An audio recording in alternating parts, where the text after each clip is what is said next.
بسم اللہ الرحمن الرحیم۔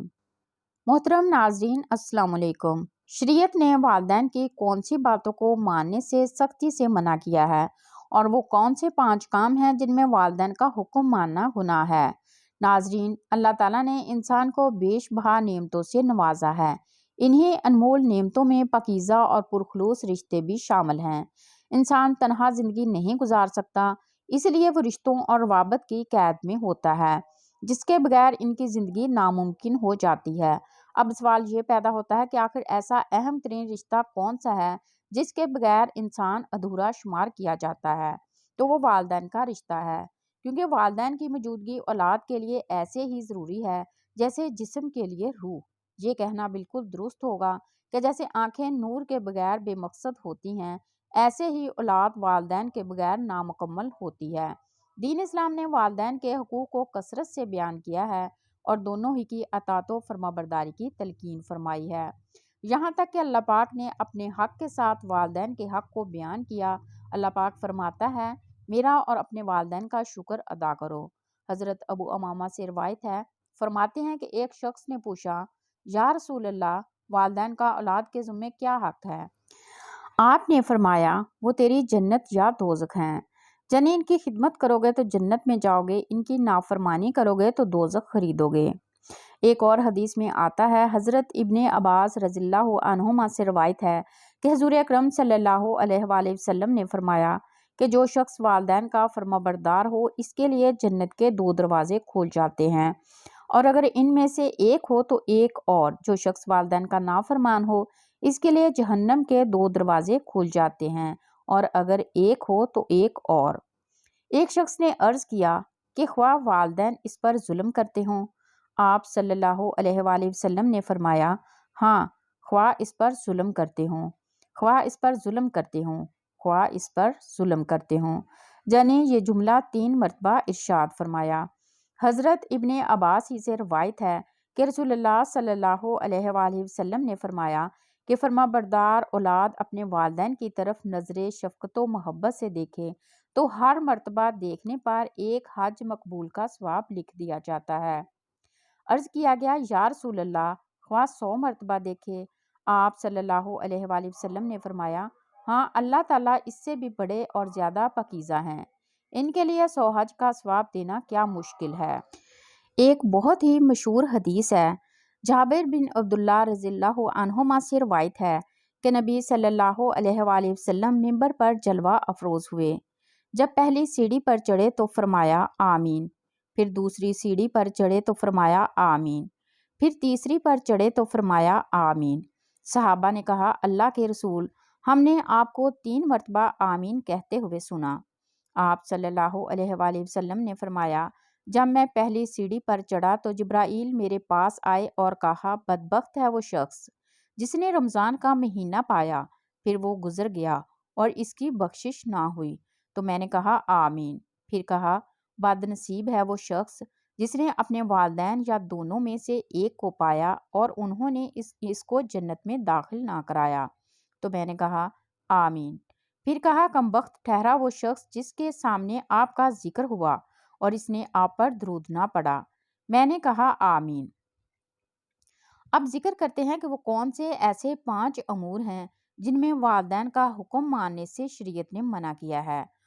اس میں سے پہلے نمبر پر گناہ ہے۔ اگر والدین کوئی ایسا کام کرنے کو کہیں جو گناہ کی بات ہو، مثلا اگر والدین کہیں کہ نماز نہ پڑھو، داڑھی مت رکھو وغیرہ، تو اس کو ماننے سے شریعت نے منع کیا ہے۔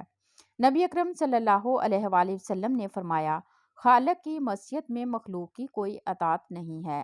حضرت عبداللہ بن عمر رضی اللہ عنہما کہتے ہیں کہ رسول اللہ صلی اللہ علیہ وآلہ وسلم نے فرمایا، مسلمان آدمی پر امیر اور حاکم کی والدین کی بات ماننا لازم ہے، چاہے وہ اسے پسند ہو یا ناپسند۔ ہاں، اگر اللہ اور رسول کی نافرمانی کا حکم دیا جائے تو اس کو سننا ماننا نہیں ہے۔ دوسرا کام جس میں والدین کی بات ماننے سے منع کیا ہے وہ یہ کہ اگر والدین کہے کہ بیوی کو طلاق دے دو تو اولاد پر والدین کے اس حکم کی تعمیل جائز نہیں۔ اس میں وضاحت کو یاد رکھیں کہ اگر والدین کسی شرعی وجہ کے بغیر طلاق کا مطالبہ کریں تو ان کا بلا وجہ طلاق کا مطالبہ کرنا درست نہیں ہے، اور بلا وجہ مطالبہ کرنے کی صورت میں بیوی کو طلاق دینا بھی درست نہیں ہے۔ البتہ اگر بیوی ان کے ساتھ اچھا برتاؤ نہ کرتی ہو، ان کی گستاخی کرتی ہو اور بدخوئی اور بے رخی سے پیش آتی ہو اور سمجھانے کے باوجود باز نہ آتی ہو، تو پھر ان کے مطالبے پر طلاق دینے کی گنجائش ہوگی۔ اور اگر بیوی میں ایسی کوئی بات نہیں تو اس صورت میں والدین کی بات ماننا لازم نہیں ہے، اس لیے کہ حلال کاموں میں اللہ تعالیٰ کے نزدیک سب سے زیادہ ناپسندیدہ بات طلاق دینا ہے۔ تیسرا کام جس میں والدین کا حکم ماننے سے منع کیا گیا ہے وہ یہ کہ اگر والدین کہیں کہ بیوی کو تنہا مکان میں مت رکھو تو اس میں بھی ان کی تمیل روا نہیں۔ البتہ اگر بیوی اپنی خوشی سے والدین کے ساتھ رہنے پر راضی ہو تو وہ دوسری بات ہے، ورنہ اپنی حیثیت کے مطابق بیوی کو علیحدہ مکان دینا شریعت کا حکم ہے اور اس کے خلاف کسی کی بات ماننا جائز نہیں۔ آج کے مسائل اور ان کا حل شوہر کے ذمہ ہے کہ بیوی کی رہائش کے لیے ایسا انتظام کرے جہاں اس کے ذاتی امور میں کوئی مداخلت نہ کرے، یا تو الگ گھر کا انتظام کرے، اور اگر الگ رہائش کی صورت نہیں بنتی تو اپنی والدہ کے گھر میں ہی ایک الگ کمرہ دے دے جس میں باتھ روم، غسل خانہ بھی ہو اور باورچی خانہ بھی۔ اگر شوہر یہ انتظام کر دیتا ہے تو اس کے بعد بیوی کو مستقل الگ رہائش کے مطالبے کا حق نہیں۔ چوتھا کام جس میں والدین کا حکم نہیں ماننا چاہیے وہ یہ کہ اگر والدہ نے اپنی شادی شدہ بیٹی کو زبردستی اپنے گھر بٹھلایا ہے اور شوہر کے گھر جانے کی اجازت نہیں دے رہے اور لڑکی اپنے شوہر کے گھر خوش ہیں، تو اس صورت میں بیٹی پر والدین کی اطاعت جائز نہیں۔ لڑکی کو چاہیے کہ وہ والدین کی ضد کو پورا نہ کرے اور اپنے گھر چلی جائے، کیونکہ اس کام میں والدین کی بات ماننا جائز نہیں ہے۔ والدین کا مقام کیا ہے، اس کا اندازہ تو آپ لوگ حضور صلی اللہ علیہ وآلہ وسلم کے اس فرمان سے لگا سکتے ہیں۔ آپ صلی اللہ علیہ وآلہ وسلم نے فرمایا، اگر میں اپنے والدین یا ان دونوں میں سے کسی ایک کو پاتا جبکہ میں عشاء کی نماز شروع کر کے سورۃ فاتحہ پڑھ چکا ہوتا اور وہ مجھے پکارتے اے محمد، تو جواب میں کہتا کہ میں حاضر ہوں۔ حضرت عبداللہ بن ابی اوفی رضی اللہ عنہ فرماتے ہیں کہ علقمہ نامی ایک شخص جو نماز روزہ کا بہت پابند تھا، جب اس کے انتقال کا وقت قریب آیا تو اس کے منہ سے باوجود تلقین کے کلمہ شہادت جاری نہ ہوتا تھا۔ علقمہ کی بیوی نے رسول اللہ صلی اللہ علیہ وآلہ وسلم کی خدمت میں ایک آدمی بھیج کر اس واقعہ کی اطلاع کرائی۔ آپ نے دریافت کیا علقمہ کے والدین زندہ ہیں یا نہیں؟ معلوم ہوا کہ صرف والدہ زندہ ہیں اور وہ علقمہ سے ناراض ہیں۔ آپ نے علقمہ کی ماں کو اطلاع کروائی کہ میں تم سے ملاقات کرنا چاہتا ہوں، تم میرے پاس آتی ہو یا میں تمہارے پاس آؤں؟ علقمہ کی والدہ نے عرض کی میرے ماں باپ آپ پر فدا ہوں، میں آپ کو تکلیف دینا نہیں چاہتی بلکہ خود ہی حاضر ہوتی ہوں۔ چنانچہ بڑھیا حضور صلی اللہ علیہ وآلہ وسلم کی خدمت میں حاضر ہوئی۔ آپ نے علقمہ کے متعلق کچھ دریافت فرمایا تو اس نے کہا علقمہ نہایت نیک آدمی ہے، لیکن وہ اپنی بیوی کے مقابلے میں ہمیشہ میری نافرمانی کرتا ہے، اس لیے میں اس سے ناراض ہوں۔ آپ نے فرمایا اگر تو اس کی خطا معاف کر دے تو یہ اس کے لیے بہتر ہے، لیکن اس نے انکار کیا۔ تب آپ نے حضرت بلال کو حکم دیا کہ لکڑیاں جمع کرو اور علقمہ کو جلا دو۔ بڑھیا یہ سن کر گھبرائی اور اس نے دریافت کیا کیا میرے بچے کو آگ میں جلایا جائے گا؟ آپ نے فرمایا ہاں، اللہ کے عذاب کے مقابلے میں یہ ہمارا عذاب ہلکا ہے۔ خدا کی قسم جب تک تو اس سے ناراض ہے نہ اس کی نماز قبول ہے نہ کوئی صدقہ قبول ہے۔ بڑھیا نے کہا میں آپ کو اور لوگوں کو گواہ کرتی ہوں کہ میں نے علقمہ کے قصور معاف کر دیے۔ آپ نے لوگوں کو مخاطب کرتے ہوئے فرمایا دیکھو علقمہ کی زبان پر کلمہ شہادت جاری ہوا یا نہیں؟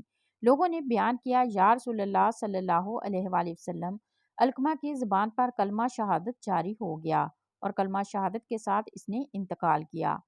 آپ نے علقمہ کے غسل و کفن کا حکم دیا اور خود جنازے کے ساتھ تشریف لے گئے۔ علقمہ کو دفن کرنے کے بعد فرمایا مہاجرین و انصار میں سے جس شخص نے اپنی ماں کی نافرمانی کی یا اس کو تکلیف پہنچائی تو اس پر اللہ کی لعنت، فرشتوں کی لعنت اور سب لوگوں کی لعنت ہوتی ہے۔ خدا تعالیٰ نہ اس کا فرض قبول کرتا ہے اور نہ نفل، یہاں تک کہ وہ اللہ تعالیٰ سے توبہ کرے اور اپنی ماں کے ساتھ نیکی کرے اور جس طرح ممکن ہو اس کو راضی کرے۔ اس کی رضا ماں کی رضامندی پر موقوف ہے اور خدا تعالیٰ کا غصہ اس کے غصہ میں پوشیدہ ہے۔ اللہ تعالیٰ سے دعا ہے کہ اللہ پاک ہمیں اپنے والدین کی خدمت نصیب کرے اور اللہ پاک ہمیں بہتر عمل کرنے کی توفیق عطا فرمائے۔ اللہ پاک میری اور آپ کی بخشش فرمائے، آمین ثم آمین۔ ناظرین کمنٹ باکس میں اللہ تعالیٰ کے 99 ناموں میں سے ایک نام ضرور ٹائپ کریں۔